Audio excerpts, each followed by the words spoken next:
I'm Commander Shepard, and the Unnamed Games podcast is my favorite podcast on the Citadel. Shepard out.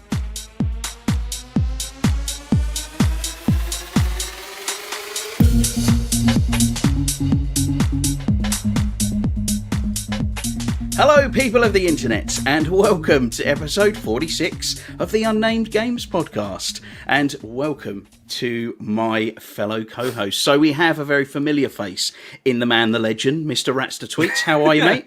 I can't deal with this legend billing. It keeps messing with me, man. That's why I keep doing it. You got to stop it. I can't handle it. I'm just going to collapse. The weight of the expectation of legend. Oh, mate. You well, though? Yeah, I'm all right. I just got absolutely drenched in a downpour thanks to the good old British summer. Love it. Yeah. Horrendous. The legends are true on that. Yeah, yesterday it was like sheet rain and then bright sunshine. Yeah, and then crazy, sheet rain like in 15-minute intervals. So great fun. And there is another not quite so familiar face we have on the podcast this week. He has been on with us before a few weeks back, or a few months back, should I say. We have back the one Tommy Gunn. Mr. Tommy, how are you, sir? I am very well, thank you, boys. I'm absolutely phenomenal. How about your beautiful selves? Are you both well? Oh, I'm good, mate. Yes, I'm very good. Other than being wet, like I say, I'm all grand. Your perm's okay, though, isn't it, Chris? Oh, mate, yeah. I made special care to take care of what little hair I had left, You're looking slick, brother. Looking slick. Right, so this week we are going to go through the usual, find out what everyone's been up to. We've got some information around the Halo Infinite beta because someone on the podcast has been playing it. And then we're going to go through the usual news of this week. So I'm going to start, as we should do, with the guest this week. Tommy, what have you been up Ladies to first. this week? Ladies first, just before, mate. Don't you forget that. Obviously, I've had the pleasure of being involved in the Halo Infinite tech preview, but I'll say a bit more about that in a bit. I've also delved into the world of the Ascent after the recommendation from you chaps. And I have thoroughly been enjoying it. It's nice. Very, very good. It's easy to pick up, easy to play, but it will beat you to the ground if you're not careful. Yeah, definitely. I think one thing that people seem to get a little bit stuck with on that, and a couple of people I play with in multiplayer, is they just kind of run around trying to shoot everything, whereas the game is actually designed that you should really get into cover for a lot of these encounters, or you just get your health absolutely waxed. Oh, God, yeah. You say that, but what's happened to me is I played through loads of it with Chet and Luke, and then when I went to log in as a solo, it went, yeah, you're basically all the way back at the beginning, and I was like, oh, I progressed it. Oh, but wait, I'm still like ridiculously high level with all my gear. Yeah. I was like, so you're scary, are you? I don't think so. I'm just literally walking around going, yeah, and you can have some of this, you can have some of that. Like the fight I described last week, where the guys that came up with swords and the ninja stuff, and I was just like, "Oh, this was tough last time." I walked up, went, and everything was dead. I was just like, "All right, yeah, so, yeah." I had a similar experience as well. Yeah, I jumped back in. We decided to jump and play on Alan's game because me and Alan had been playing together, but I'd been playing a bit separately. Did not even considering that his progress up to where I was would only have saved in my game. So again, we jumped into it and we were literally in that first room in the sewers. That's literally where we are. Yeah, so it's a bit of an oversight, that. Yeah, I do. That's well, I won't take it to Tommy's time because it's what he's been doing. Sorry. We'll talk about the Ascent in a bit. So yeah. But that's been really enjoyable. And the thing is, for me, like, I'm not gonna lie, I've only got a HD TV, but even on the HD TV, graphically, it looks incredible. And I was really enjoying it. I would admit I did get rinsed a few times because, especially when you come to the first boss, and I think you boys know exactly what I'm talking about. It was like, yep, I died, and then I spawned back in, and then out of nowhere, two of them just appeared. I was like, oh, not only did I get rinsed by one, I'm literally just going to get.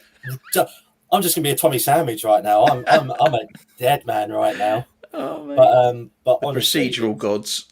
No, what it is, Tommy, is they were like, you didn't kill the first one. It's like when you're a kid and they tell you can't have dessert unless you finish your mains. They were like, you haven't finished this one, so you have to have that one as well. You can't just get away with having a new one. You've got to have them both. Jeez, could you imagine if that was the case? Like, yeah, you didn't beat it this time, so what we're going to do, we're going to leave that first one, we're doing a second one. Oh, you didn't beat those two, we're going to leave those two, and you get the third one. Just keep going and going and going, like... Okay, it was nice playing this game. I'll see you later. Bye. and at that point, everyone turned the game off. Yeah. What console are you playing it on? I am playing on Series X. Series X, same as us. Yes. My console's choice. Wanky man. And also, I've started playing Control. I've had it installed on my Series X for quite a while now. And obviously, Alan was talking about it, Mr. Thunderlips, and I thought I'd give it a crack. And do you know what? I'm only probably about 2-3 hours into the game. I've really enjoyed it, and when I play it, it just reminds me of what was the exclusive? Alan Wake? No, not Alan Wake. It was the time travel one with the other Quantum Break. Oh, Quantum Break. That's it, Quantum Break. And obviously, a lot of people Quantum Break got a lot of bad flack for that, but I really enjoyed it. And it just takes me back to kind of Quantum Break kind of territory. Yeah. Apart from that, all of when I haven't been gaming, it's been YouTube. To be honest with you, I'm a bit of a. I fall into a YouTube hole very, very, very quickly. Nice.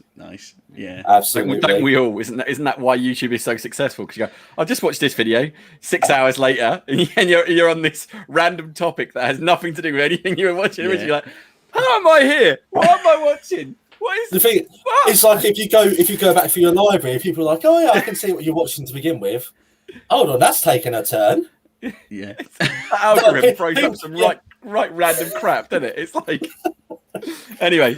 Yeah. Well, while we were waiting for you, Mr. Ratster, I delivered a presentation of one of our favourite YouTube channels to Tommy, and he watched for the first time the very lovely pitch meeting from Screen Rant. Can I ask you this? Was it difficult to show him this thing? It was super easy, barely an inconvenience.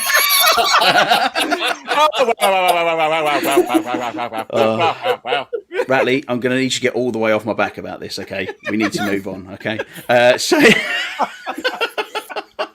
I've decided that's my new thing. I'm definitely going to be watching with you guys. Absolutely. If you haven't watched it, I could thoroughly recommend that the one he does for cats. The cats one is absolutely magnificent. Yeah, so good. I actually showed Tommy the end game one, which is very good. Yeah, there's so many that are great, to be quite honest. Like you know, even if you love a movie and you're worried that him taking the mickey out of it won't work, like he generally nails exactly what's good about it. Like, you know, what makes he can make it funny. Like when the Snyder Cut happened, I thought his like pitch meeting was really funny, but I thought the Honest trailer missed the mark by a mile. Like the Honest trailer didn't make me laugh once, but he had me in stitches through the pitch meeting. I thought that was like just perfect. He just nailed that. Like the bit where he just keeps holding his phone up and playing the Wonder Woman theme was just like, it was just brilliant.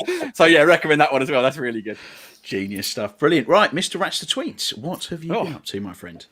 Well, I am. Now I've been talking about what Tommy's been doing. I've completely forgotten what I've been doing. So I have been playing the Ascent. I've been doing more of that. As you know, I played a load with Chet and Luke, and then I also played some more the other day just on me Todd, doing some bits and pieces, having fun with it. I haven't really been in the mood to play it this week. It's no slight on the game. Just I've been in different headspace. I have been doing and thoroughly enjoying was recently I was gifted by a very good friend of mine a copy of Ghost Recon Breakpoint because it was on cheap. Me and the mighty Sir Bradley. No, he's not called Sir Bradley. He's just Brad. But I just call him that because I'm nice and I want to make him feel good. Lord Bradley. Sir Bradley of Bradlington. So we've been playing Breakpoint and we've been doing it on the not crap mode as we're naming it. You know, basically the mode doesn't have all the gear score nonsense and all that stuff. Yeah, they didn't try and remake more milsim. Yeah, well, I'm playing it with one gun only. You know, super hardcore. Like anything hits me and I'm almost dead. I must admit, he's playing it on a slightly less hardcore mode, and I might drop it a little bit while I play with him, then maybe do a real hardcore version at some point. But because I'm getting absolutely blitzed at points, it's like, oh, this guy's seen me, I'm dead. Yeah. It is mad. But we've also had a lot of fun doing it, and we were talking about this actually, and I'm so pleased that because I was well up for that because I loved Wildlands, really loved Wildlands. Whilst Wildlands had some issues with the tactical nature of it, especially when you started playing on tier 1 and higher difficulties, it became more of a, I'm just going to sit a mile away and shoot things with a sniper rifle because literally everything has god tier aim and can kill me at like less than a mile instantly. Even if it's like a guy with 2 SMGs, you turn around, like insta snap on you and just drill you in the face from like half a mile away. And you're like, hold on, I can barely see you with my sniper rifle, and yet you've just drilled me with a magazine up a mountain when I'm in a bush. What? Yeah, that was ridiculous. Whereas this, like the line of sight stuff is way better. You know, the enemies aren't all like super powered. You know, there are things you've got to watch out for, and you've got to be tactical and make sure you like. We stormed a base last night, and we thought we'd recon the whole thing, and we went to attack it, and then we didn't realise there was a sniper in a mortar nest up on the top. So when we started engaging the base, thinking we were right safe, all of a sudden mortars start raining down. I repositioned to get like to different. I was like, "Oh, I'll move over here," and this sniper just bangs me out, and I'm just like, "Oh, I didn't even know he was there." Now, of course, I'm a field medic, so I field medic myself. Like, knew the sniper was there, hit up, was like, "Right, I got to take him out." So yeah, like that tactical element is really there, so you can't underestimate it. But I'm so pleased. We were saying I'm so pleased that I waited to play it until it was unmessed up, basically, because there is no question in my mind that had I played it at launch, my whole experience would have been completely tarnished, and I'd probably have been like, well, you know, screw this game. I don't want to play Wildlands anymore. They've ruined this, you know, or sorry, Breakpoint anymore. They've ruined this. And it also, like, as we've started to progress, the story's telling, and it's a real shame that the game got so horribly panned at launch because, like, the mocap stuff with, you know, the guy whose name was just disappeared from my mind, Mr. Punisher Man. Whose name I can't think of right now. Me neither now. Yeah, he's brilliant in it. He's absolutely brilliant in it. And it's such a shame that like they put all this time and effort into making this great campaign, which is something Wildlands suffered a little bit with. You know, didn't really have a good narrative. This has got a good narrative, great tactical gameplay. I'm super pleased. I would absolutely thoroughly recommend that if you're into that Tom Clancy universe, you like a bit of a tactical shooter, you don't want it to be like all run and gun. It is X Defiant or. Well, I mean, I was super pumped for X Defiant, like, you know, with its hardcore Tom Clancy gameplay. I was like, woo! Don't stop stirring the pot so early. Don't stop stirring the pot so early. Anyway, sorry, mate. You know, but like, if you're into that kind of Tom Clancy thing and you like the idea of like tactical gameplay, whilst not being like hardcore, like Armor or something like that, it is really fun. It's a really solid game now. I can thoroughly recommend it. I would say, you know, if it's not too much money, jump on it. I think we got it for like, I think 15 quid for the gold edition. Totally worth 15 quid. And also, just to make people aware, if you don't know, that it has a thing called the friend pass, which you talked about before, Craig, where if you buy it, you can invite up to 3 of your friends to play it with you, and they don't have to buy it. And that's an indication of how badly it bombed at launch, right? Yeah, the fact that they're desperate to get people in. But like, if Tommy had owned it and he wanted to play with either of us because we both own it, he could just jump in and we could just like guide him along, and that's that alone is brilliant if you ask me. But I thoroughly recommend it. I've got to be honest, I'm super enjoying it. It's got the right amount of challenge, and you've got to watch what you're doing because like yesterday I did something really stupid. We were storming another base and I snuck in and I've been like super tactical and I was like, yeah, I'm in a good position, and I popped up and shot this guy in the head and I heard this like alarm go off behind me. Turned around, there was this massive turret which I hadn't spotted. I was just like, and my exact words were like on the lines of "Oh fudge." Yeah, been there, mate, been there. And I only had a sniper rifle and a pistol, and I was like, and I think my words that followed "Oh fudge" were, "I'm going to die now," and shockingly, I died. Yeah, it was great. And then I just think I've watched a couple of films, nothing major, but yeah, I've just been definitely enjoyed during the week. It's been quite cool. Obviously, like. Actually, do you know what I do want to do? I'm going to say this because I talked about Suicide Squad last week and I saw it fresh before the pod last week.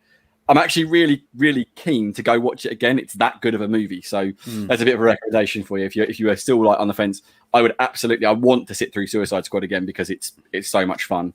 Other than that, there's not a lot I've been doing. I've just been, you know, painting some models. I've got a few things going on. So that's some stuff I can't share because it's all super exciting. Nice. Yeah, so yeah, it's all good. It's all good. Nice. Well, what have I been up to? So, aside from the Ascent, obviously I'm not going to go back through that again. I had access to the Back for Blood beta. So I played a little bit of that. I've not played much, and frustratingly, I haven't had anyone else on line who's got the beta as well, so it's only been with randoms. But firing it up, I I don't want this to sound like I'm kind of knocking it down anyway, because I'm not. But it's Left 4 Dead. It's Left 4 Dead 3. That isn't knocking it at all.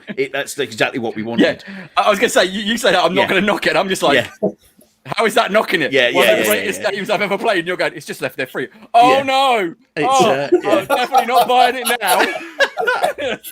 It is absolutely bang on Left 4 Dead 3. And what the nice thing that they've done with it, I think, to change it up a little bit, is they've added this kind of deck building system to it, where you can kind of put like these wild cards in, which change gameplay as you go. And again, I've not played it enough to give it a real kind of a good description of how I feel it plays, but it seems to really mix things up. Like, you'll have wild cards, like if you don't do a certain thing, like if you don't alert any of a particular type of enemy, you'll get a bonus of money, which means you can buy like special upgrades and stuff like that for your weapons and things. Looks like there's a huge range of weapons. They've got a really cool little firing range area. You can go and just try all the weapons out with all the different attachments, and the weapon handling feels fantastic. That is one thing that's a huge jump up from Left 4 Dead. I mean, don't get me wrong, it was still great on Left 4 Dead, but it's next level. It's really, really good. Again, graphically, it feels almost like it feels like it's made in an upgraded engine, the same as Left 4 Dead was. It doesn't look incredible, but again, this is just a beta, and we're a little way off launch, so they could have a few of the graphical features sort of turned off and stuff. But it doesn't look bad. But Left 4 Dead 2 was never a brilliant graphical game. Left 4 Dead 2 was all about the gameplay. Yeah, exactly. Yeah, absolutely. The sound design is what was really stellar in Left 4 Dead, like back in the day. So I don't know what the sound is like in this, because the sound design in Left 4 Dead was so killer. Yeah, again, I've only played a couple of quick rounds on it, so I couldn't really kind of put my name to anything on it. One thing I will say is, for a beta, the stability and the way that it plays has just been absolutely perfect for the probably hour that I've played it, if you like. And it is still just that fun gameplay loop of, you turn round and there's a hulking great zombie there going, "Roar," and you go,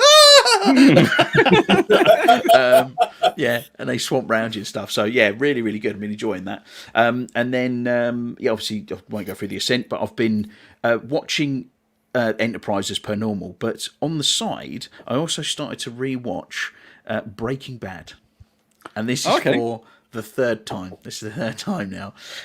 So I'll be watching a few episodes of that. I don't know. All of a sudden, sometimes I just get this urge to watch something really well crafted, and every time I watch Breaking Bad, it just astounds me at how perfect that TV show is.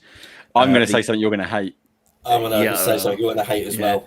The acting, the screenplay, the way it's written, absolutely everything is just absolutely perfect for me. Go on, what are you going to say about it? I thought the first 3 seasons are the most overrated TV I've ever seen. Yeah. And then season 4 is some of the greatest TV I've ever seen. And season 5 is really good, and then just kind of gets to the end, and the last 3 episodes just feel completely unnecessary.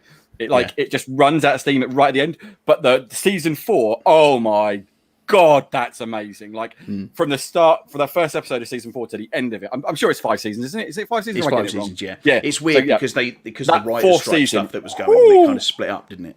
Yeah, that 4th season, that is like I was watching it going, I just don't get it. It's just good. It's just good. It's not that great. And then that season 4, I was like, oh my God, it's just the best. And then but it was just that one season. And then like I say, season 5 starts phenomenally and just tails off. And I really hated the last episode personally. Oh, did you? I know that most people like it, but it does split the people to a degree. But I hated it. I really didn't like the last episode. But again, it's just my take on it, and I know that it's a bit of a spicy one. But last episodes for every TV show are always difficult. Yeah, exactly. That's the thing. Your people either really like them or hate them. Yeah, I would love to. I can't wait to hear your take on the last episode of Enterprise, because that's one that, like Alan says, I don't dislike it as an episode, but it comes along and it just feels like, just kind of shoehorn it in there. Like, it would have made a great episode if it wasn't the last episode, I think. Yeah. So, Tommy, you didn't like Breaking Bad then, I'm taking from that. Well, when I say I didn't like Breaking Bad, it's more a case of I haven't actually watched Breaking Bad. Okay. You need to watch it, mate. You should watch. I'll be fair. It's not bad. Even what I've just said. It's not a show. He's right. It's not bad. It's fantastic. Is what it is. It's worth watching. In my opinion, it's worth watching just for that 4th season, because that 4th season is so mind-numbingly good. It's just like even if you don't like the first 3 seasons, should I just bypass like 1 to 3? Just watch 4. No. The thing is, I will say this for it. Like, as good as season 4 is, if they just dropped you in at season 4, it would be rubbish. You need to have seen seasons 1 to 3. So it's almost like, for me, seasons 1 to 3 just existed to set up season 4. And then when season 4 slapped, I was like, I wasn't ready for this to slap like it does, but it's so good. That was the first moment in the series where I was like, I've got to keep watching this. I need to see the next episode. Every episode just left me wanting more. Whereas I could drop in and out of the other seasons up until then. Especially season 2. I thought season 2 was all over the place, to be quite honest. I think just generally as an entire season, entire series, I think the character arcs for all of every single one of the main characters in it, all of them, I think, are fantastic. I couldn't recommend it more, but a bit of a weird one to kind of go back to, I suppose, really. But yeah, other than that, that's kind of been what I'm up to. So I think we'll move on from there, and we will get into our little special feature for this week. And it's such a special feature that we're going to change the background. I don't know if anyone wants to sing along, because I'm going to, but you're going to go,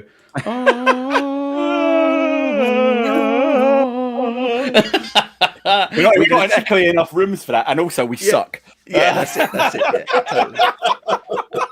Well, we're going to talk a little bit about the Halo Infinite technical beta that was out.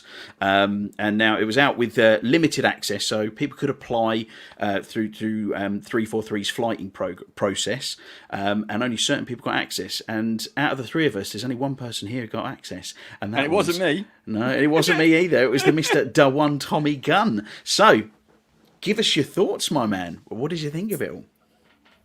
Honestly, I like being playing like from the very first Halo, having kind of like my rose tinted glasses on, my nostalgia and all that kind of stuff.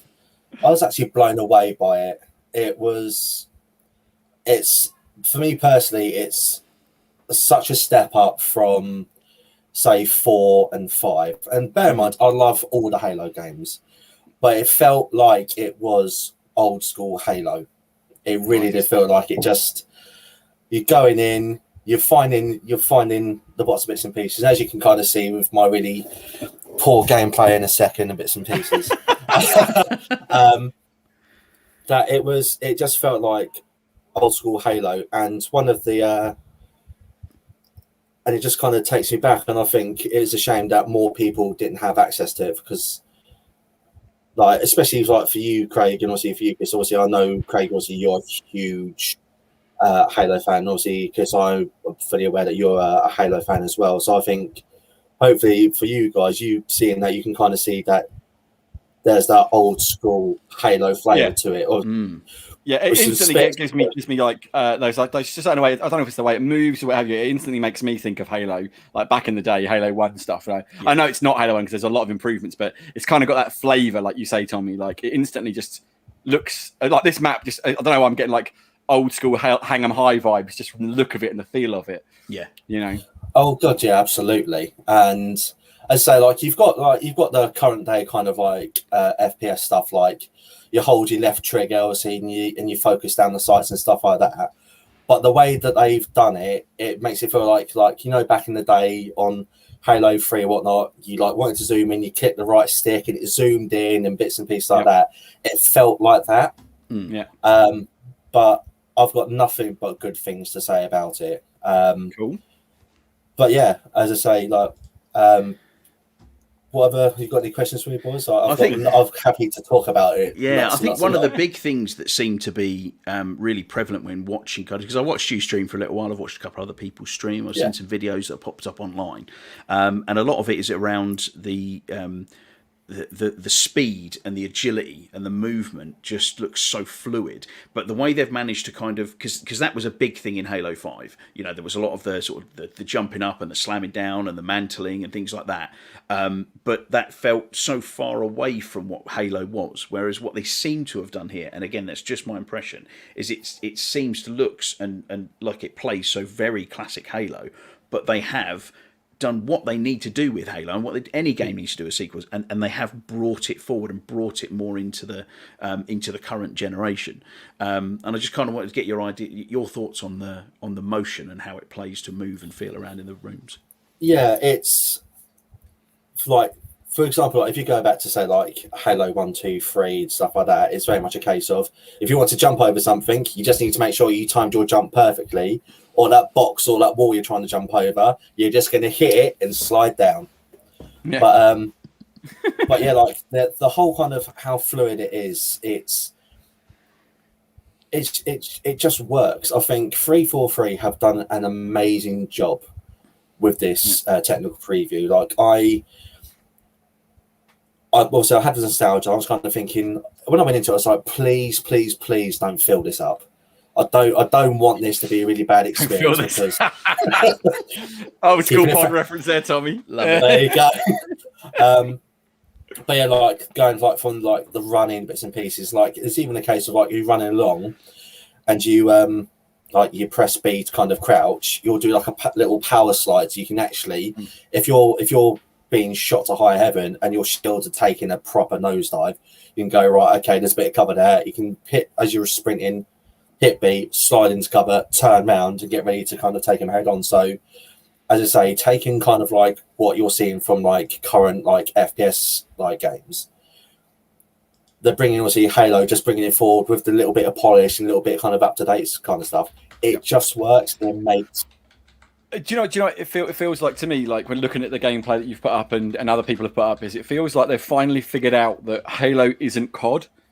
And whilst we want like the faster gameplay in a more modern game, we don't want Halo to become COD because we've got COD. What we want is Halo to be Halo, but modernized slightly. And it really feels like instantly. It feels like this is like I kept saying that they didn't feel like Spartans. They felt like these flighty like super fast soldiers. And I never really got on with that in the more recent Halo entries, but like in the multiplayer especially. But in this, what it looks like to me anyway is we've finally got a better movement system, which has got more fluidity and like the use of the grapple and things like that.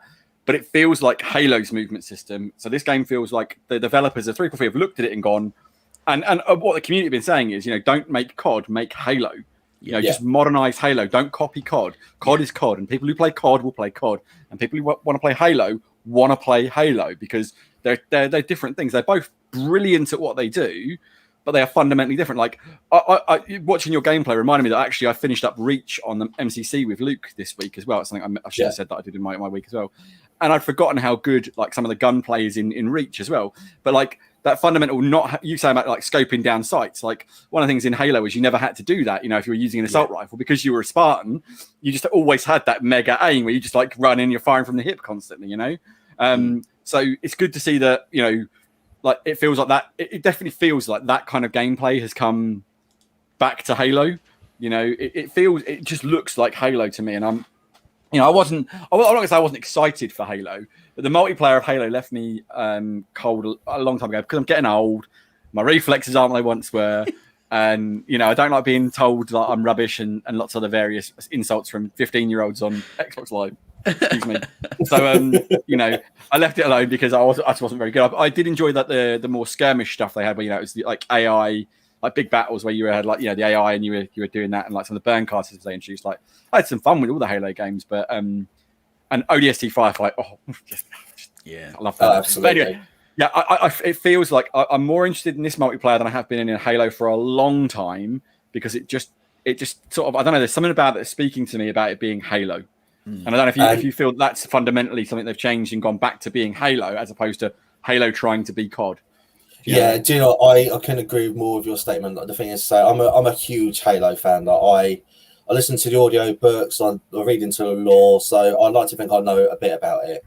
But after like playing Halo 4 and Halo 5 multiplayer, I hadn't touched them for a long time.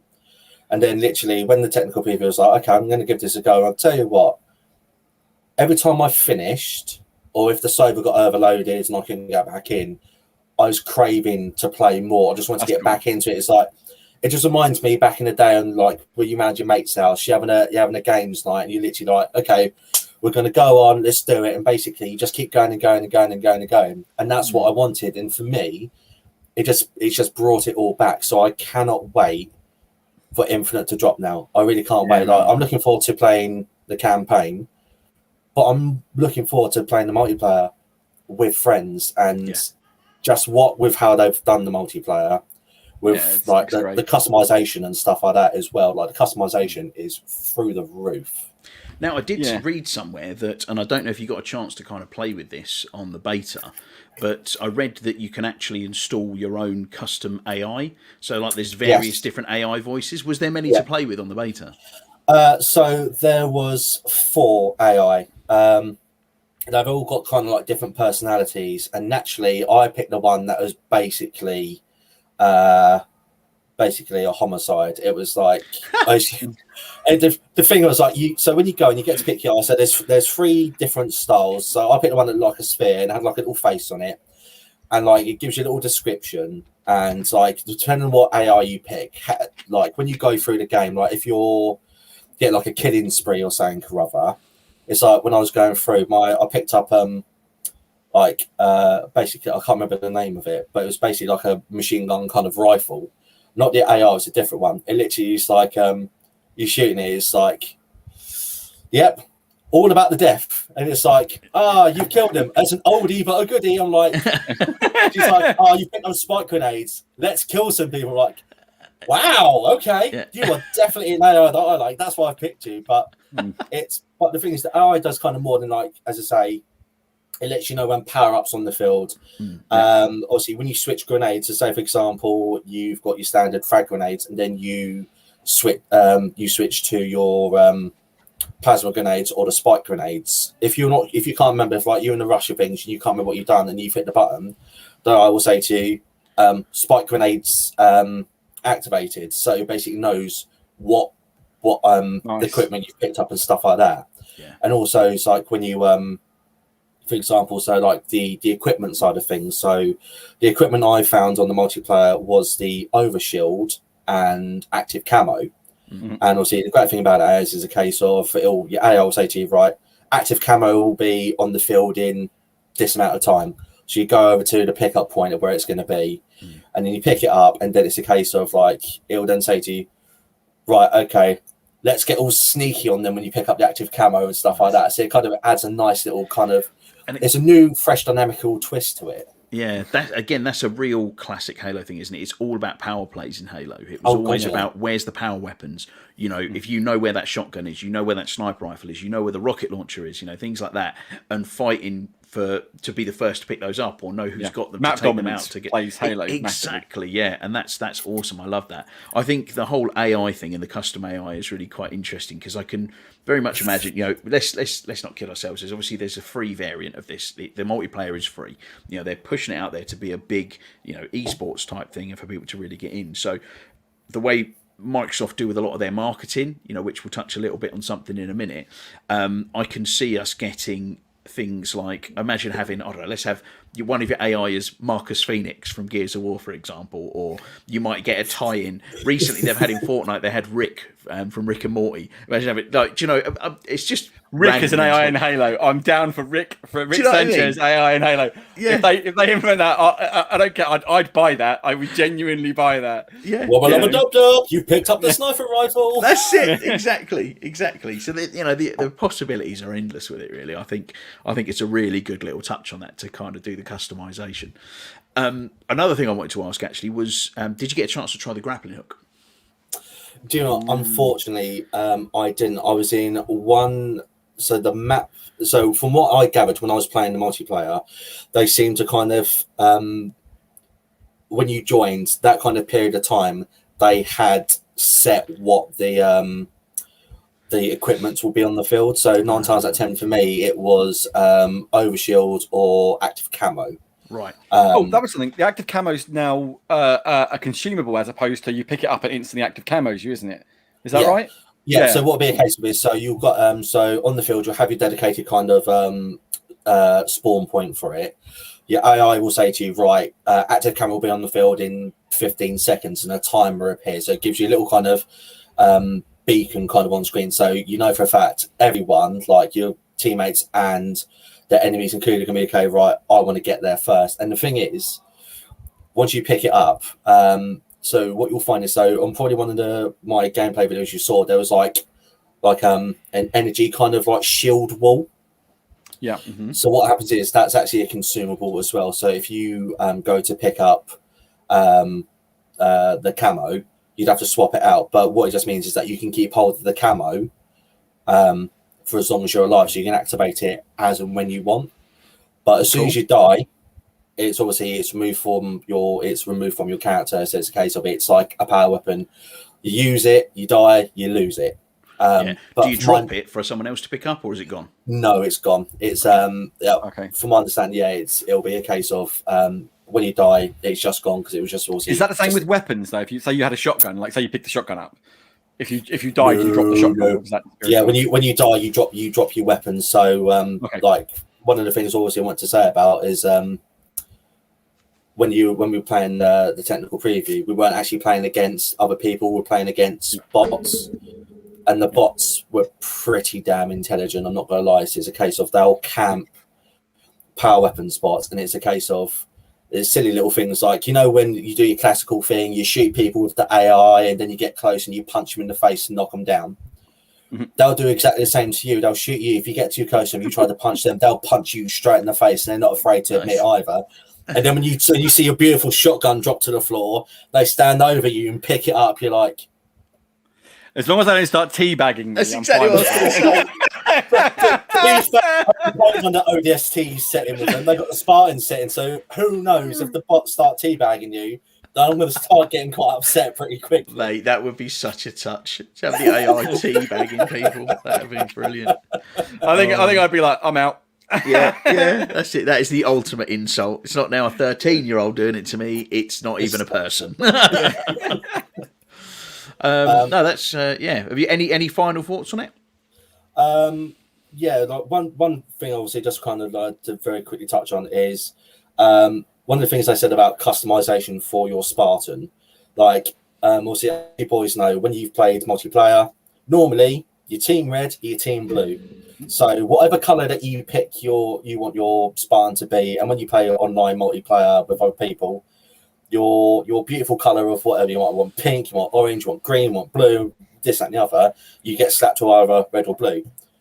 What happens now is a case of whatever color you are. So if you had, I don't know, red accents with pink, different color stuff like that, when you go to the multiplayer match, that's what you are. So your color and customization is there. But what you'll see is that if you're on the blue team, when you see your the other side of your colleagues, you'll see that they've got like a bluish kind of outline, so you know that they are, but you can still see that character is wearing bright green armor and isn't your so the customization side of things is very good. But as I say, for someone who has played, and obviously this will probably speak for you boys as well, someone who's played from Combat Evolved to Guardians and kind of went like 4 and 5, Halo 4 and 5 kind of like multiplayers, like nah, it's not quite for me. I'll eat my size 11.5 shoes. That if you play Infinite the multiplayer and you don't like it, I'll eat my shoes. Like, and that's a really bold statement to take, but honestly, I'm that confident in it that it's you can't go wrong. And any old school Halo fan will pick it up and go, I like where this is going. So I have one last question for you, Tommy. I think it's a good one to wrap it up on, and then we'll move on to the news. I think. Sorry, I'm doing Craig's job now, but I just think this is a really good way to end it. After playing it, and I think you've probably answered this fairly succinctly, has it definitely? I'm assuming this is the answer. Has it raised your expectations and your excitement for Halo Infinite? Oh god, yeah, absolutely. Like there's no if that's or maybes about it. It's a simple case of I've played it and I've got that like itch now to the point that I'm going back and I'm playing Halo 3 multiplayer. Nice. Because I want the Halo multiplayer, so I want it back. Like, so as soon as it lands on Game Pass, which is another reason why you should have Game Pass, because you'd be pretty special not to. Yeah, it's free to everyone, isn't it? The multiplayer is free to everyone. Yeah, it's just a free to play game. It's an absolute no-brainer. So honestly, my expectations have gone from here, and they're now very high. Yeah, so awesome. That's good to know. Good to know, man. Well, it sounds very much like 343 have steered Halo in the right direction. I see what he did there. I think I do believe the Chief has been steering you in the right direction, hasn't he, Tommy? Oh, absolutely. Do you know what? Out of all, I'm going to say, out of all the segues, that is perfect. Oh my God, Craig. That is amazing. Well played, sir. What a segue. What a segue. Absolutely. There's a little known free sat-nav software called Waze. I don't know if you boys have heard of it before. I have heard of Waze. So I'm going to be honest with you, I've never used Waze before in my life until now. Because after obviously having my Halo Infinite fix and itching for more Halo, what better way to enjoy your journey with the Master Chief telling you to turn left, turn right. And as you can probably see on screen at the moment, you've got the battle for the galaxy is here. So you have the ability to, on Waze, is to have the sat-nav. You can have the legend that is the Master Chief tell you which way to go. Actually, you have two options. You have the Master Chief or the Brute, and I'm going to really say this guy's name wrong, so don't hate me for it. Escharum, the Brute leader, by the looks of it. Yeah. And they will guide you. And the thing is, your on-screen avatar, you can have turn left, a warthog or a ghost. And as you can see, hold on. Good. It's so good. Oh, it's got sound. destination reached. Yeah. Well done out there. Yeah. I'll be ready for the next mission. Wait for it. Just wake me when you need me. Yeah.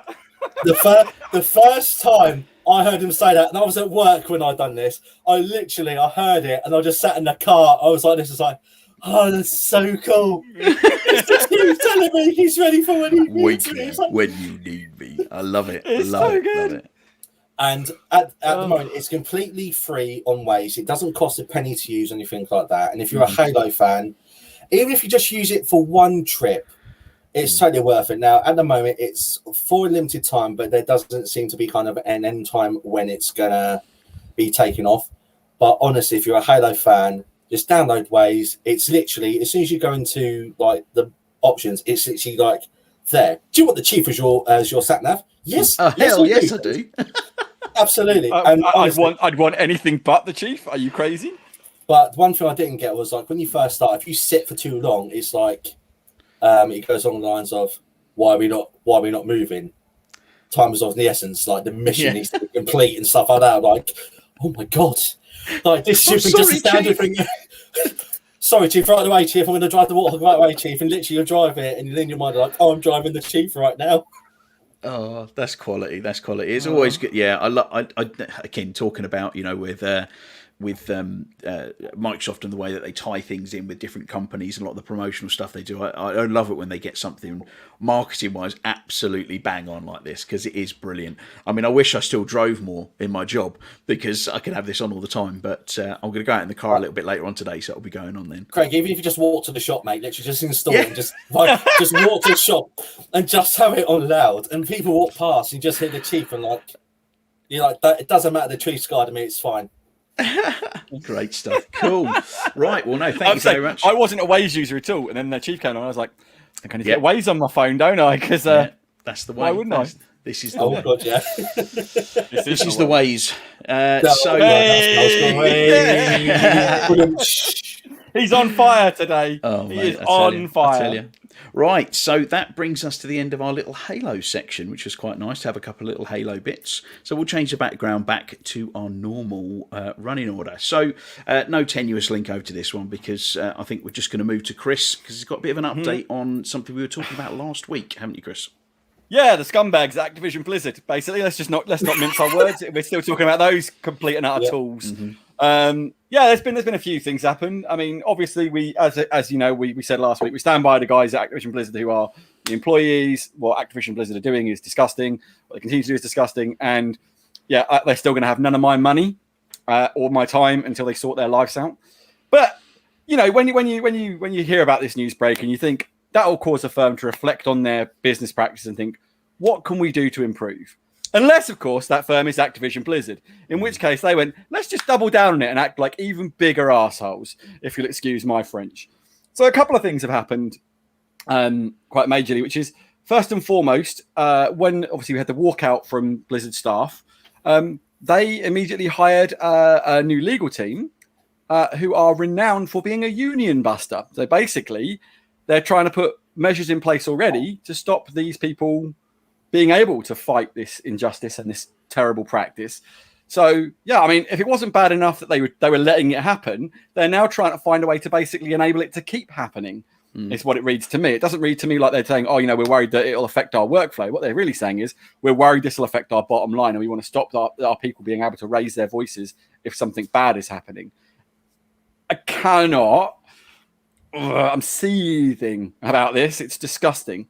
It's bad enough that we've seen these horrible things happen and we're now getting the full truth come out. And there have been more and more people speaking out about it as we've gone on. And some of the stories, as we covered last week, are really horrific, just truly awful. And it just goes on and on. And then on top of that, like as if that wasn't bad enough, that they're trying to basically, again, sweep it under the rug and make it so these people can't speak out and say this thing. We had their chief, I think it was chief financial officer or CCO or something like that. I can't remember exactly who it was. One of the big executives started blocking people on Twitter who were saying to her, this is a problem, then tweeted out an article saying the problem with whistleblowers is this, effectively saying whistleblowers are the issue, not the fact that your company has severe endemic systemic issues with abuse and, like bad working environments. And then, because she couldn't handle the heat, she just deleted her Twitter. It's just like, if you don't want that response, don't act like a complete douche. It's not difficult. There are the lives have been lost over this. Enough's enough. Activision Blizzard have to be held accountable. It just isn't good enough. And you can tell I'm animated here. I'm angry. And I'm glad we're getting this out of the way early because, it's done. It doesn't have to stew wait for me to get my rant in and get on it. But it's absolutely disgusting. And then as a result of everything going on, we lost 2 members of the Blizzard team. One of the leader of Blizzard is gone and has been replaced by joint leaders. And we also lost the head of HR, shockingly. Surprise. The guy most singly responsible for any HR issues is gone. Again, I've got to be honest. For me, it feels like lip service and like they've just kind of gone. If we get rid of these 2 guys, we can deflect it and make it look like we've tackled the issue. Yeah, they've scapegoated 2 people and they've gone like we've got rid of these people. They were obviously the most responsible for what was going on at Blizzard. HR because it's HR issue. And obviously the guy in charge of Blizzard. And the reality is that hasn't done it at all. This is a company-wide issue where like that culture exists within that company. And as Alan said, we've got to start by policy as well. Bred by policy within the company. Absolutely. Until they change the policy, it's not going to change. It's made me so angry, like what I've read over the past few weeks. It's partly because I one a very good friend of mine, female game developer, and it's just it makes me angry to think that she might have to deal with this kind of stuff on a day-to-day basis. Like she can't just do the job she wants to do and loves because this kind of crap is happening within the industry. It's disgusting. It is absolutely, and also just I'm not just belittling her as women or women in general, but there's a lot of reports coming out about trans issues within Activision Blizzard, the way trans folks have been treated, etc. And it makes you wonder, like, how far down are we going to go? Are we going to dig and it's going to get to homophobia and racism and and so on and so forth? Is it just going to keep going down the ladder of like who else can we mark off this list of disgusting things we've been responsible for? We need people to honestly like dig their heels in and dig deep and say no, we're not going to be party to this. We aren't going to deal with this. We aren't going to play your games. We aren't going to buy your microtransactions. We aren't going to do this until you address your issues. And again. Blizzard, Activision, I don't want to say it's just them because we know there's been problems at Ubisoft and Ubisoft haven't really addressed it. And some of the Ubisoft staffers have come out in support of this as well. So the industry needs to take a look at itself and we need to make the industry a good place for everybody to work. And an industry we can all, as gamers, be proud of saying I'm part. I'm that's my hobby, and the people involved in it are great, and they make these wonderful experiences which everyone can enjoy and are made by everyone. But I don't know. I'm so angry about it. Angry about it. There was again issues within Hollywood, wasn't there? Obviously with the Me Too movement that happened, and it took that to happen to make major changes within an industry. So I think that there is light at the end of the tunnel. That actually, hopefully, things can change. And I think by us as a fan base, as a player base, as customers, can support the people who are creating the things that we love, not the big bosses, not the big bucks people, not the people who are creating these policies. We support the people who create the things that we love to help them and enable them to have a better working environment so they can continue to do things we love. I'm gutted. I was talking to I was playing with a friend, and actually one of his friends who I'd only really sort of maybe the first time I'd properly played with him, and we were talking a little bit about that issue, and they said, "Oh, what about Diablo 2? Are you going to get it?" I was like, "Absolutely not," and I'm gutted about it. It looked fantastic. I was so excited to play it, and now I can't buy it because of that reason, and I will not buy it. And actually, they said the same thing. He said, "Yeah, it's disgusting what's going on. We're with you. We're not going to buy it either." And I think, just speaking to anybody, I know we don't have, it's not like we have armies of hundreds of thousands of listeners or anything, but the people who do listen, encourage the people that you play with to do the same thing and to boycott these things from Activision and Blizzard, and just really try and support that workforce. I think that's what you can do. It will make an impact if we all just spread that word. It will make an impact and it will help them. But I'm not going to keep going over and over because it's very much the same as what I said last week. I'm actually quite interested, sorry, Krista, to actually see. I mean, Tommy, you would probably listen to our episode last week, and I just wanted to get maybe your thoughts on the whole situation. Yeah, like I'm completely with you guys, and obviously, and the people that are affected. It's, you come to think at this day and age that stuff like equality and stuff like that would be commonplace, because we have fought for that for many years, and we're now in 2021 and this absolute nonsense is going on, and it sickens me to know for a fact that I am a human, and this is what we're doing to other humans. I know, obviously, Chris, you've spoken kind of in like private chats and stuff like that, kind of how strongly and stuff like that, and I couldn't agree with you guys more. And I think that obviously, having hearing your episode last week, I've looked at everything that I've played, anything that is somehow related to Activision and Blizzard. They're in a box. I'm not touching them because it's very much a case of I don't want to be a part of something that's going to support these companies who are treating these people like absolute dirt on the bottom of their shoe. It is disgusting. Boycotting is like the way to go. As I say, I'm no kind of like influential person and anything like that, but it's very much a case of like I'm one person, but one person can make a difference. As you say, if you're playing with people and they're aware of it and they tell people, it's a big chain reaction. But I think it's a case of everyone should be treated like fairly, equally, with respect. Like, not like having like hearing some of the horror stories. It physically makes me feel sick. Yeah. And what's one of the things I read the other day is, like, for example, Bungie. The other day they tweeted, I think I shared it with you guys. They tweeted like, we like along the lines of, we stand and support like our staff and bits and pieces like that. And they've even put, look, we're not perfect. We have mucked up, but we are fixing things, and we will support our colleagues in every way, shape, or form. So the thing is, there's probably not one company on the planet that something hasn't happened. Oh, of course. But people who are able to stand up and say, do you know what?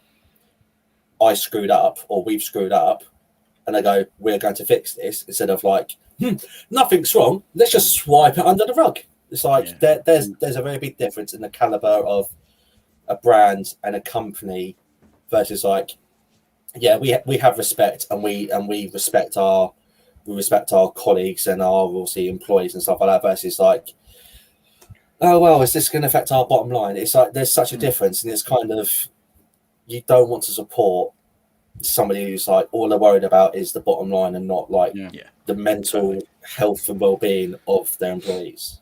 I mean, it's like you said about like every company's messed up, but it's like the companies you have respect for who take that as a learning moment and go, how do we make sure this doesn't happen again? If someone has, if someone has been caused, to suffer mentally and take their own life, or has caused them to have to go into, supports and rehabs and things like this, you then as a company go, well, how has our culture led to this, and how has it bred this, and how do we fix it? What you don't do, if you're any kind of respectable company, is go, well, we just need to make sure no one finds out about it. So we'll put a clause in our contracts that means we can sweep it under the rug and forget about it, like you say, Tommy. And I think that's the fundamental thing that's the problem here. And as you said, Craig, is like I was probably far too animated earlier to get that across. It's that thing that needs to change at Activision Blizzard is that it's not just the people in charge. It's the fact that it's written in their contract in a legal term that you have no recourse on this, and we will sweep it under the rug when we choose fit, and you can do nothing about it. And that's the disgusting thing about it. Yeah, totally. Yeah, well, like I said, we'll stand with them. We'll do what we can from our end, and hopefully things will change. Wherever you guys hold out. Yeah. We'll right. So we'll move on again away from the more somber things that happen in the industry onto just more general everyday today news that we can be a bit more fun with. Yay. I'm not really going to segue into this one. So there's been a few rumours swirling around about a rather well-known title coming out for the PlayStation 5. I don't know if you've ever heard of it, Horizon Forbidden West. I think it's one of their smaller titles. I think. One of their smaller titles. Yeah, I might have heard of it. Just in passing. Yeah, there's some rumours that it's being delayed out till early 2022 because it's already still at the moment. It's still slated for a 2021 release, but there's been a few leaks come out from a couple of pretty influential insiders we've had from Jason Schreier and also confirmed by Jeff Grubb as well, who they've got a pretty damn good track record saying that this has been pushed out to 2022. Is it a bad thing? We've already said before, if these games aren't ready to come out, they need to be delayed. Halo Infinite got delayed for an entire year. And by the sounds of it, Tommy, it sounds like it's a good thing. So they've managed to really tweak some stuff fantastically with that.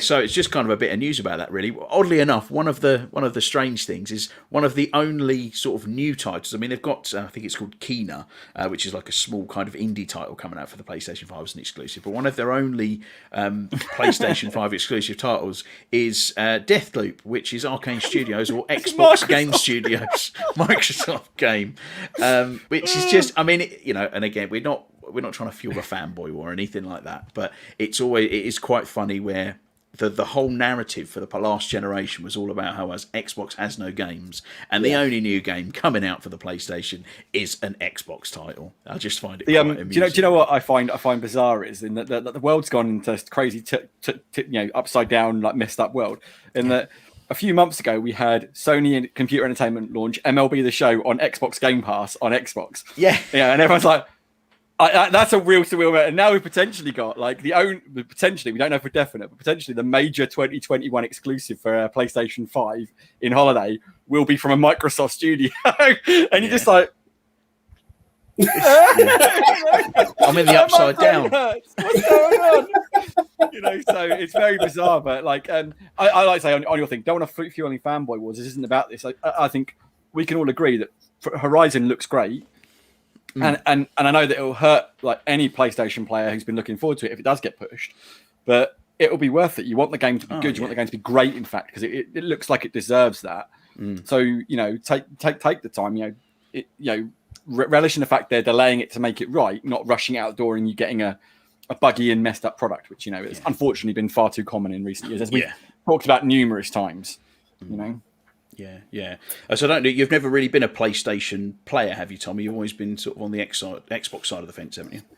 Yeah. So when I was young, I had a PlayStation 1, I had a PlayStation 2, and then jumping into then I think it was a case of when it come to when I was young, I was like, I fancy a console, so I ended up getting a Dreamcast, and lo and behold, the Xbox came out not long after that, and I had a completely wrong choice. So, even though I still have a lot of love for a Dreamcast. Mate, I love the Dreamcast. One of my favourite consoles ever. So underrated at the time. It really was. Power Stone for the win. I loved Power Stone. Soul Calibur. OG Soul Calibur, mate. The OG Soul Calibur was my game.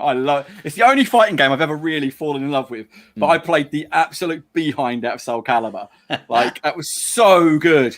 Don't forget Sonic Adventure 1, Sonic Adventure 2. And Sonic Adventure. Choo-Choo Rocket. Choo-Choo Rocket was a classic. Jet Set Radio. Yeah, absolutely. Yes. Anyway, but I played on a friend's PlayStation 3, but it's kind of a case of as soon as I played Halo, it was like this big black monolithic box that has an X on it. That when you start up as a big green screen, I'm like, that's what I want. So the thing is, like stuff like Horizon Zero Dawn, it looks interesting. Would I spend the money to go out and buy a console, like just a PlayStation 5? I'll be honest with you, no, because I love what I have, and it's not a case of I'm being a complete Xbox fanboy. It's more of a case of what my heart lies with Halo and Gears and stuff like that, and the Microsoft ecosystem. One of the big things for me, because obviously I own both consoles, so I have a Series X and I have a PlayStation 5, but I almost at the moment I'm questioning my choice of buying a PlayStation 5 for the one sole reason is there are so many games on the Xbox for me to play with Game Pass. I haven't got time to play them all just on one console, let alone two. I still haven't finished the new Ratchet and Clank game. I'm about halfway through. I need to jump back into it, but there's just constant slurry of games coming through that it's just so difficult to keep up with. Do you mind if I throw a question to you, Chris? Craig, even sorry. Right to me, but I don't think that's particularly relevant. Craig's the guy who was talking, you know. So, obviously, at this moment in time, do you think you have justified the expenditure of getting a PlayStation 5? In all honesty, it's a straight right. So I had a PlayStation 4 Pro.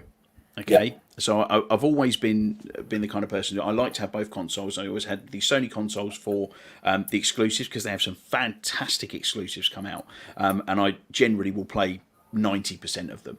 So I sold my PlayStation 4 Pro. I think I got best part of 200 quid for it with a couple of games in the end, because the PlayStation 5s were so hard to get hold of. Then I bought the digital PS5, so it actually only cost me about 150 quid. I've played Miles Morales on it, which I've really enjoyed. I played Returnal, which I don't get the whole hype around this being a Game of the Year contender. It's all right, but it's nothing special. It's an okay game. I've played, obviously, the Ratchet and Clank, which is pretty decent. And then I've had like the Ghost of Tsushima, which has had like a bit of an upgrade and stuff like that. So, yes, I'm still glad I bought it, because it really effectively only cost me 150 quid, and I can still play these exclusives as they come out. Am I disappointed in it? Yes, I am. And I'm getting more and more disappointed the more that I use it. The user interface, the stability of the UI, and the main operating system is pretty poor. I'm not disappointed. I'm not disappointed I bought it, but I'm disappointed in the product as it stands at the moment. I think it needs more work. And just on the side, if you paid full price for it, so obviously I know you paid about 150 quid, obviously with the trading. If you'd paid the full amount, obviously this is me just kind of just asking the question. Yeah, like, it would sting a bit more. Would I be? And I would have bought one at some point. So it's just the way I am, because I like to play I like to play games across all platforms. It's just I gravitated towards Xbox, and I have continued to gravitate more and more and more because of the way that they are so pro gamer, and it's such great value across the platform. So that's why I kind of go that way. Yeah, it wasn't. That's fine. It wasn't obviously like a fanboy moment. It's just a case of, like, as you say, you like obviously Horizon being delayed till obviously 2020 and stuff like that. It's a case of from my side of things, obviously looking over obviously at the place. For me, there hasn't seemed like there's anything kind of obviously apart from Miles Morales and maybe a couple of other bits. There's something that's kind of stood out and gone, hey, this is the reason why you should have a PlayStation 5. And obviously you being a PlayStation 5 owner, just kind of get your thoughts on it on your side of things. And say, like, I think it's across both platforms. There's been a limited number of next generation titles come out, and it's just the world that we live in at the moment with the pandemic and the silica chip shortages, and then becoming so difficult to get hold of. One of the biggest bugbears that I've had with the PlayStation 5, and if I purely owned a PlayStation 5, it would wind me up, is how poorly implemented the backwards compatibility is. Now, I think I mentioned this a couple of podcasts ago. I was trying to invite someone into a game of Ghost Recon Breakpoint, actually, on the PlayStation 5, and I tried to do it through the party menu, and I could not figure out how to do it. And as I started to look online and realised that you can't actually invite people to a game through the party if it's not a PlayStation 5 game. If it's a PS4 game, you have to invite them through the game itself, which is just another indication of how it's kind of been rushed through. You know, Microsoft spent so much time investing time and resources and dedicating so much to getting backwards compatibility right. Those boxes are every Xbox all in one. Whereas a PlayStation 5, it's like it has got an emulator in it and it's limited in so many different ways, which is a bit frustrating that way. But, cool. But yeah. Yeah, so that's kind of the news, I suppose, really, in terms of Sony and their delays on an upcoming quite high profile game. There's been a lot of other things going around about Sony and some of their engineering practices recently that Chris wants to talk to you about. Well, I think it's a good job for some people that it's been delayed into 2022 if this is the case, because it will mean their SSD is getting a little full, because it isn't the biggest SSD, as we know.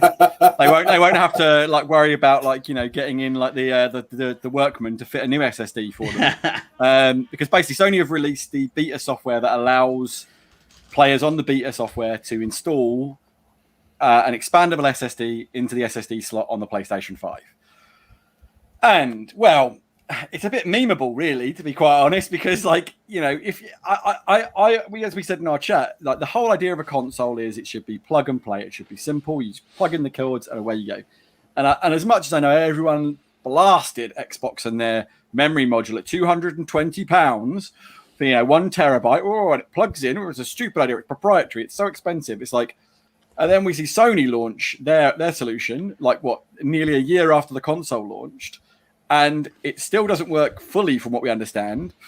The promise of we're going to certify a load of drives and tell you which ones work appears to have just disappeared into the ether. They're now just going, this are the specs you should need. This is what you need. One of those should do, but we're not sure if all of them will work. But one of those is about right.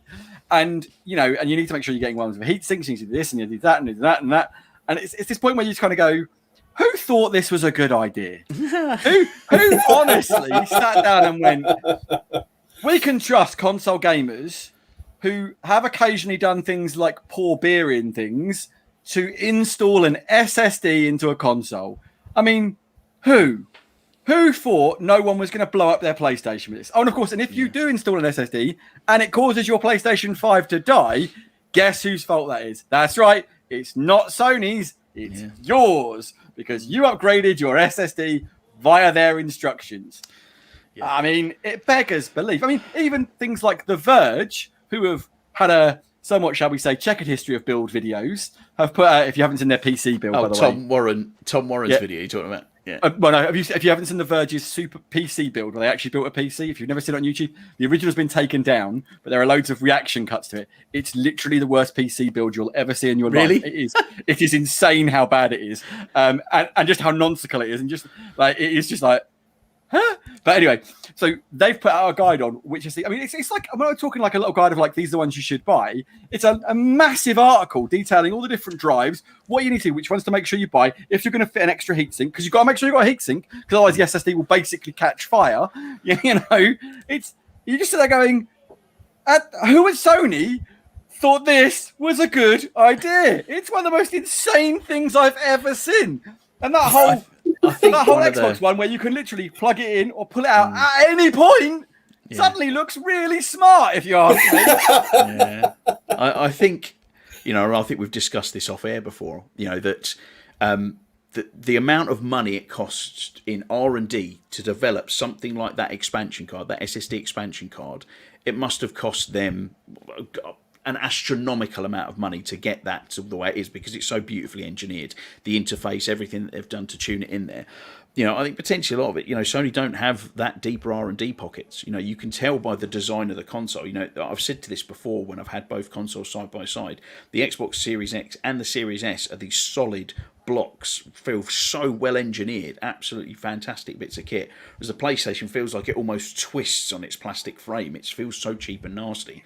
And that even, there's been recent reports now that Sony are actually starting to make profits on the PlayStation 5 consoles that they're selling. And that just screams to me that they're done with cheap components. It's the manufacturing cost is too low. And the fact that you've got to whip the case off, you know, and do all that to put an Don't get me SSD. wrong, For us guys, that. absolutely fine, probably. But you had to do that on the PS4 Pro, didn't you? Your PS4, you had to, if you want to put a different hardware in, you had to take the case off. But I think what the failure at an engineer level to realise is that whilst essentially it's the same thing, there is a big technical difference between an SSD and a mechanical hard drive.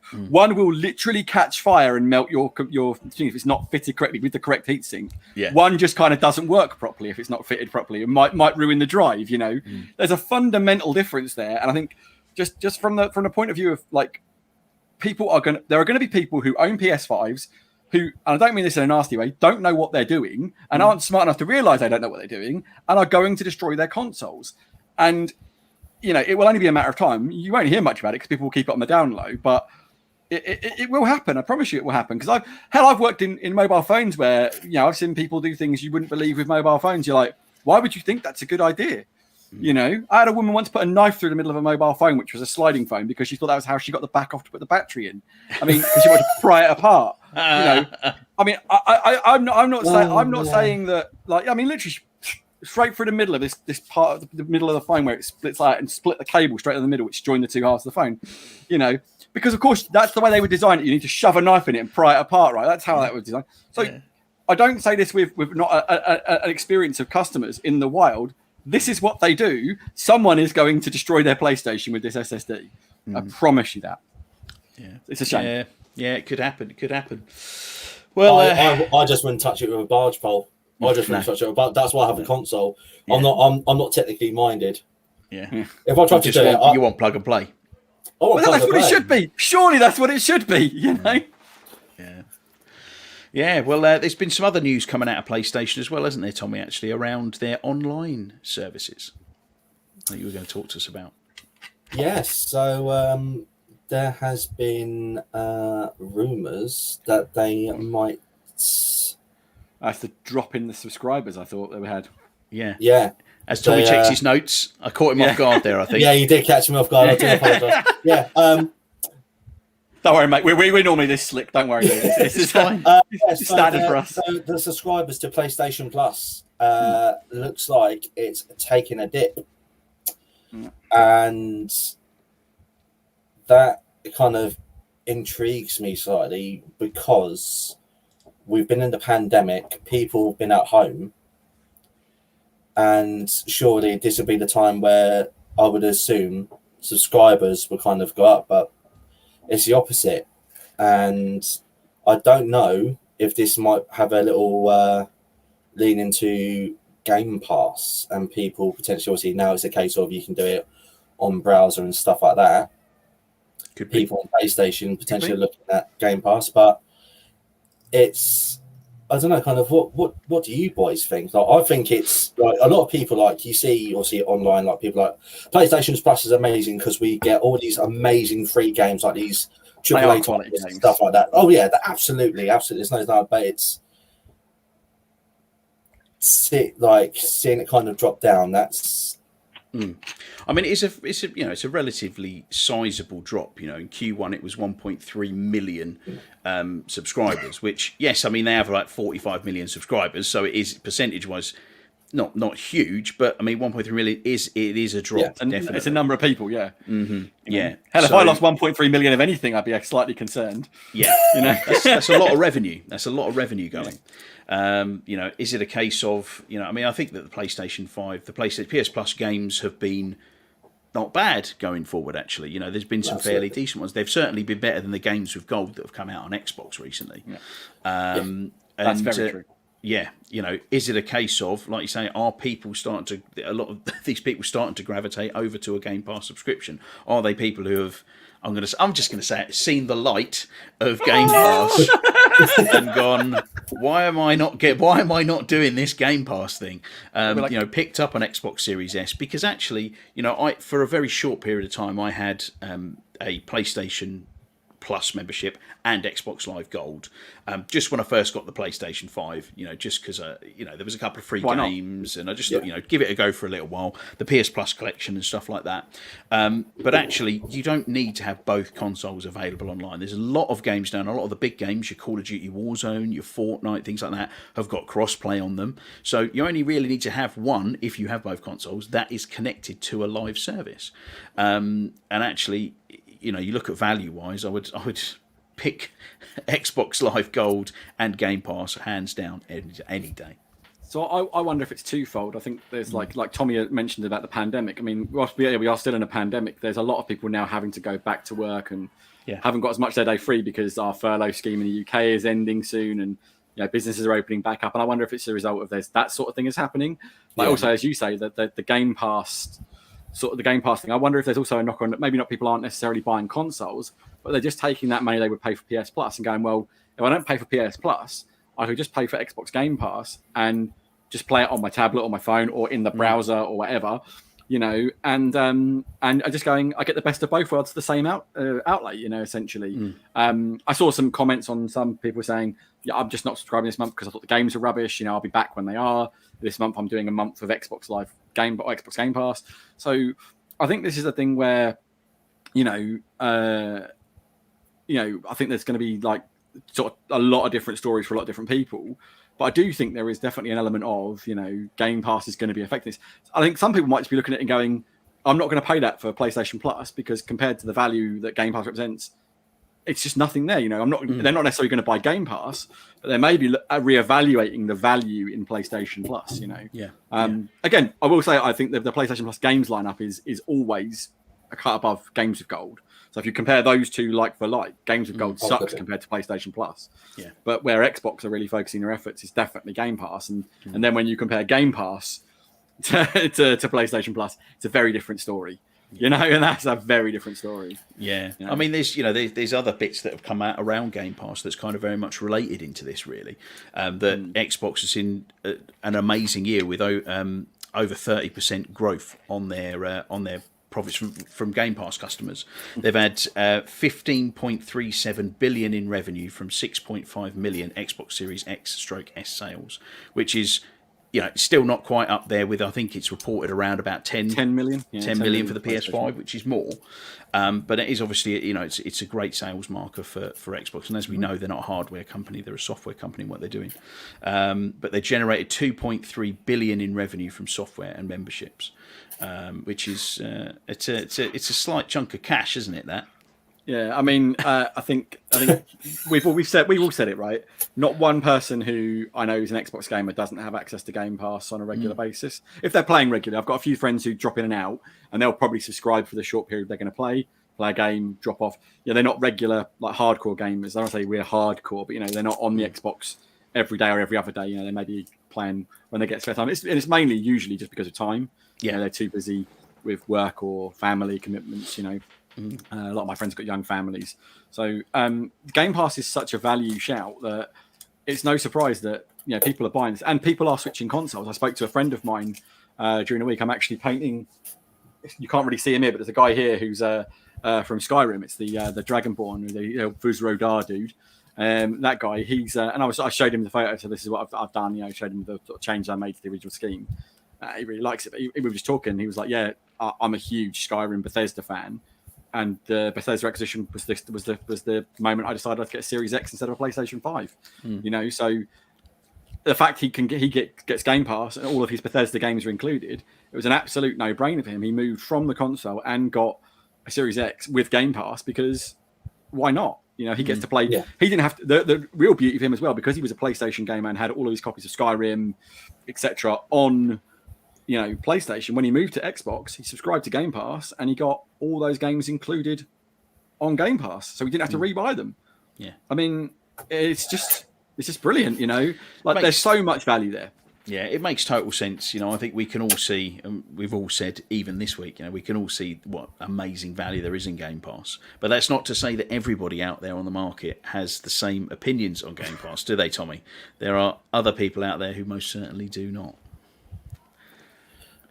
I'm going to be honest with you, boys. I've didn't prepare this bit, so I'm really Tommy, you let us down. I'm sorry. I'm sorry. I'll tell you what, Tommy. I'll jump in here and just tell you that there's this wonderful man who's in charge of Take Two, who are, as we know, are the most brilliant company and totally reputable, and are not just money grabbing, hungry swines.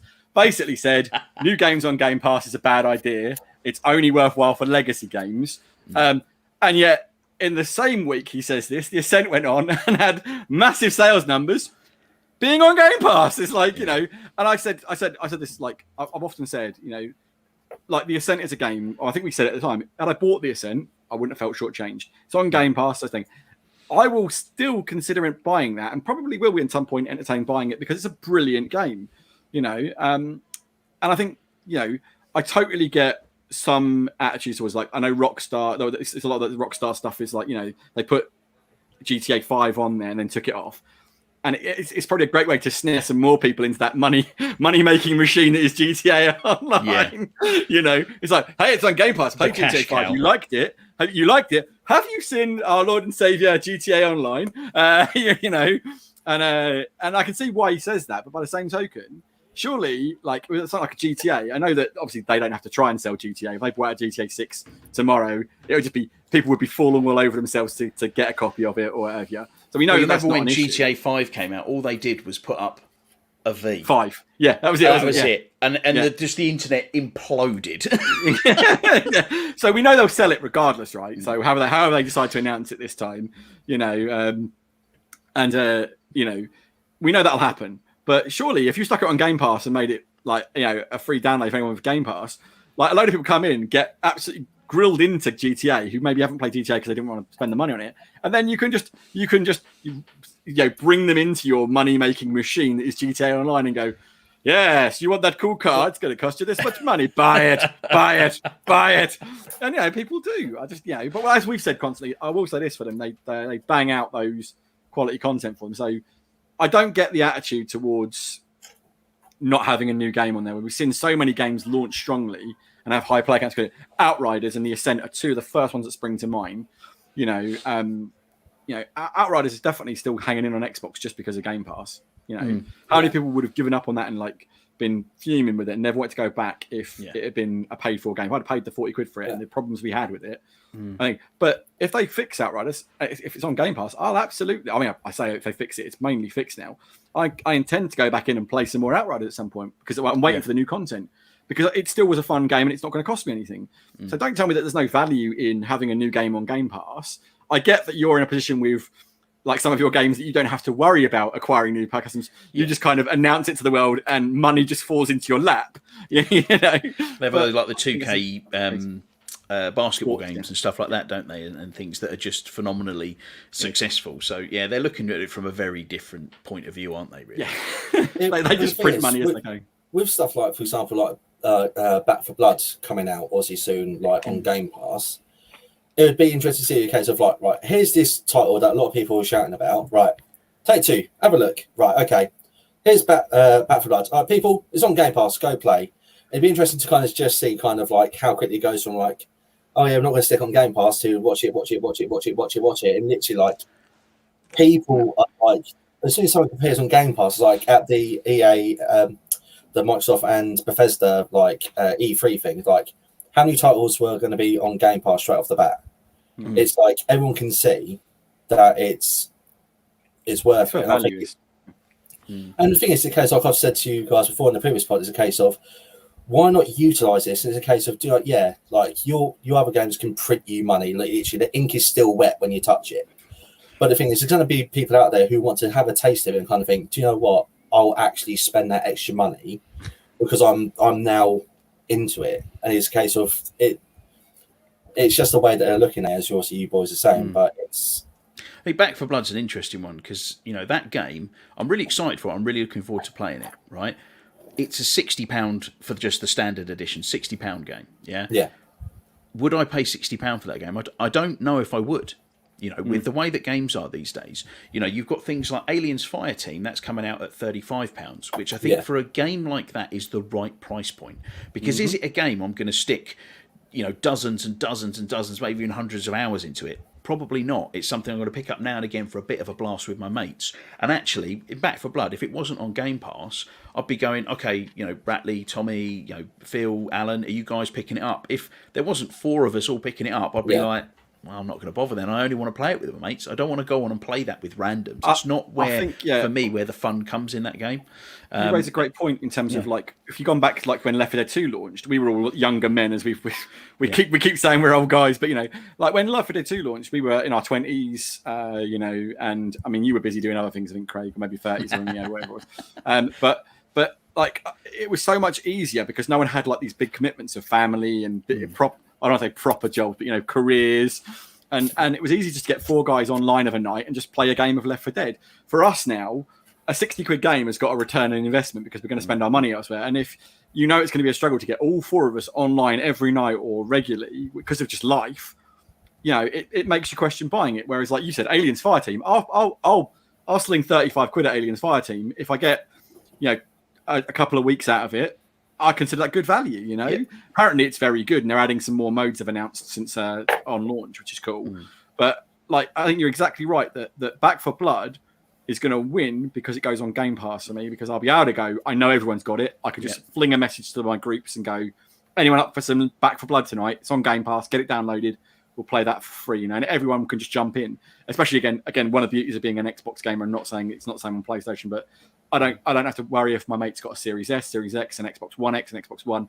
We can all jump in and play, a bit of Back for Blood. We'll just download it and away we go.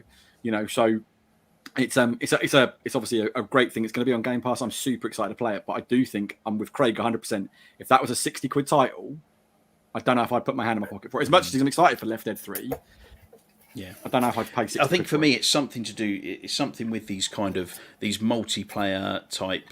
It's these multiplayer titles where you're just kind of doing the same thing over and over again. Yes, it is fun. But I feel very differently when it's like if it's like a massive single player release. Like that may only be like a 20-hour experience or a 15-hour experience, but it's a crafted story, and I feel very differently about that. And I think potentially we're not the only ones who are starting to see that real value in single player games again, because for a minute it seemed like they were going to die a death, but some of the big publishers out there are maybe changing their mind a little bit, aren't they, Chris? Well, one of the biggest, in fact, and one of the most douchiest have maybe had a bit of a revelation. I think we don't like game publishers here, do we? I think we've called about 3 different game publishers douches today. we like a lot of game publishers. We just don't like Activision Blizzard because they're massive douches. Yeah. EA have got a very good track record of being douches, and and Take-Two just a bit too much about money, really. Let's face it. But if you're them, why wouldn't you be? You've got a license to print it on every platform. But we love certain game publishers. Microsoft Game Studios, great. Sony are good. They're all good game publishers. Hey, Danny will be there. Yeah, just saw Danny popping on the chat. Yeah, absolutely, Danny. We'll definitely do a bit of Back for Blood, mate. 100%. If you're getting Aliens Fireteam, I'll join you on that as well. Yeah. But moving back to the story, Mass Effect Legendary Edition has rattled EA's cage in a good way. This on the back of Jedi Fallen Order performing well above expectations, has suddenly... The company that have said single-player games no longer really have a place in the industry a few years back have suddenly gone, hold a minute, people seem to like these single-player experiences. They buy a lot of them. Maybe we should make more of them.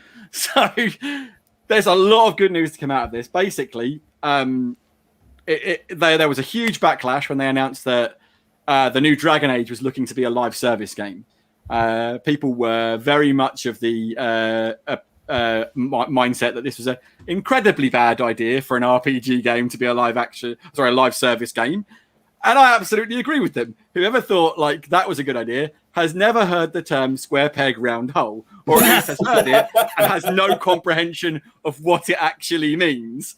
We've seen games like, for example, Battlefront 2, Anthem, both launched as live services. Battlefront 2 managed to claw its way back, even just having the power of Star Wars at it in its sales, managed to claw its way back after being completely revamped from a live service into a more just your standard multiplayer game, which has microtransactions and etc. They moved away from that live service model to make it just a more multiplayer centric game, and then we saw Anthem obviously launched as a live service and fail as a live service despite some fantastic gameplay ideas and a good inherent principle, EA have just left it to die. Where if you see Mass Effect Legendary Edition come out, a game which is old, people have played, and has still outperformed their sales expectations, which means one or two things. People were crying for these experiences. And let's face it, we all know, we talked about it at length, the Mass Effect trilogy, the original trilogy, is one of the best crafted story experiences out there. It's brought new people to Mass Effect. It's brought old people back to Mass Effect. The internet has reignited on Mass Effect, and I'm reveling in it because I love Mass Effect. Yara, etc. I've got like 7 N7 hoodies or something stupid. You see, there you go, all that. Yeah, no, good comment by Luke there. Just Rolling Thunder, another friend of the podcast. Yeah, Microsoft have made a good move, mate. I agree with that. Xbox All Access is how I got mine. It's just all in, everything done, no nonsense. Absolutely. And the price of a Series S, for example, on All Access. What a win right there. Oh, yeah, what definitely. A win. I know that's not extremely relevant to the point we're talking about right now, but I wanted to bring Luke's. Just saw it. Absolutely. Luke's comment spot on, I think. Good one, mate. And then moving back onto the EA thing, EA just absolutely had their eyes open. The fact that Jedi Fallen Order and Mass Effect Legendary Edition, 2 single-player releases, have performed brilliantly for them. And it's like it's almost like people have been telling them this for however many years, that we really like these crafted games with fantastic stories and interesting character we can sink our teeth into and play them. And guess what? We'll spend money on them. Yeah. It's like EA have suddenly realized that what people who spend the money have been telling them is the thing they need to listen to, not the guy who says, well, if we do this, we might be able to make lots of money. It's like, yeah, but people are telling you they don't want that explicitly. So it's a crazy experience. Like EA, the bad guys of gaming, are suddenly becoming the less bad guys of gaming. Mm-hmm. And it's great to see. I'm really excited for what this means for futures with things like more Jedi Fallen Order, because as I said, after switching to story, I've been having fun with Jedi Fallen Order. I think it's a great game. Mass Effect, and I just want more Mass Effect. Yes. We know we're getting a new one. Yes, more Mass Effect. Keep it good. Stay away from this live servicing. Dragon Age fans will be happy because they're not getting a nonsense live action service or live service thing. You've got to be happy about this, surely, guys. I mean, are we all in on the no more live action? Absolutely. Yeah, you go, Tommy. Go on. Yeah. I think if you take something like an RPG like Dragon Age into, we're going to make it live service. You literally just got to look at the state of stuff like Anthem. The thing is, you've got a die-hard fan of like, yes, I've got a story-driven game. And they're like, oh, okay, well, what RPG elements I'm going to have? I'm going to be able to pick up some army. Then it just comes like not so much a looter shooter, more like a hack and slash kind of looter in regards of, right, get this bit of armor, happy days. And it's like, where's like the campaign for me? What am I trying to achieve? So there are too many people doing like that side of things. We just want, like, I love a good single player campaign. I like a solid story. Like when a few years ago, I played Mass Effect 1 for the first time. It was so good. When I played it once, I immediately played it again straight after. It's like, completed the game. Right. New game plus, let's go. Mass Effect does that to people. Yeah. I've got to say, the whole... what's resonated with me, what you're talking about, with EA starting to listen to their customer base. And you look at, take Microsoft for a prime and perfect example. Microsoft started to listen to their customers as soon as Phil took over. He was there in the community. He was in Xbox Live game chats. He's on Twitter. He's on this. He's wherever he is. He's listening to podcasts like what we do. Probably not our podcast, but bigger variants. You are Phil. Hi. Yeah. Hi, Mr. Spencer. But he's listening to the community out there, and it has made such a difference to Xbox as a brand and what they're delivering. They're delivering what customers want. And it just seemed completely alien to me that these big publishers out there don't go, oh, well, that makes complete sense to actually listen to our customers. And it seemed all they're doing, and every single one of them out there are just going, right, we need to put a game out there that people are going to play forever. And that's what everyone's searching for. They're searching for a World of Warcraft or a Destiny or these these platform-based games that people get completely addicted to and stick with forever. Division as well is another prime example of it. I think we had a figure come out from Destiny. It was something they were making about 300 million profit a year, I think, off that game, which is massive, you know. And Destiny, it doesn't even seem like it's that at the forefront of everything. It almost feels like it's in the background a little bit. So I can see why companies are going for it, but it's great to see these one-hit punches of single-player content coming through. Just seeing here that Rolling Thunder, Mr. Luke, he's actually playing the Legendary Edition right now on his second playthrough. So actually, if you want to go and check him out, he is on Twitch there. I think he is Rolling Thunder 84 on Twitch, isn't he? That's him, yeah. That's him, yeah. Yeah, so go and check him out. It's spelled differently, I think. But is yeah, it? Well, I don't actually know. That's his Twitch thing. Sorry, his gamer tag is spelled differently. Sorry, my bad. Yeah. Okay. Yeah. So that's his Twitch platform. Yeah. If you fancy watching someone playing that game, he plays various other things as well. Definitely go over and check Luke out on his stream there. He's a good lad. So I think that's all. Yeah, probably all about time for us to wrap up. I reckon that's everything we've got to go through. Not that I'm happy to be going, but woohoo! Well, you know, it's I've got stuff to be getting on with today. To be fair, so I probably should be heading off. We're recording a very strange time in the middle of the day. It's very rare we do that. It's usually of an evening time, but it was worth moving stuff around so we could have Mr. One Tommy Gunn on to tell us all about Halo. So if you've anyone sort of who's tuned in and listening, I know we've got a few people in the chat at the moment. If you missed anything from the start, this is going to go back up onto YouTube, so feel free, jump on the channel, get subscribed, and hammer the old like button, as YouTubers say. That's always makes us feel good. Ring the bell. Ring the bell for notifications. Yeah, and like, comment, and subscribe. That's it. Yeah, that's it. But more importantly, you can check out the early stuff when we were talking about Halo Infinite, and actually somebody had an experience playing on it. But to leave it there, it's a bye from me. It's a bye from Mr. Ratley. Goodbye. And it's a bye from Mr. One Tommy Gunn. Ta-ta! Tutty boos. Bye-bye, everyone. Bye. Bye.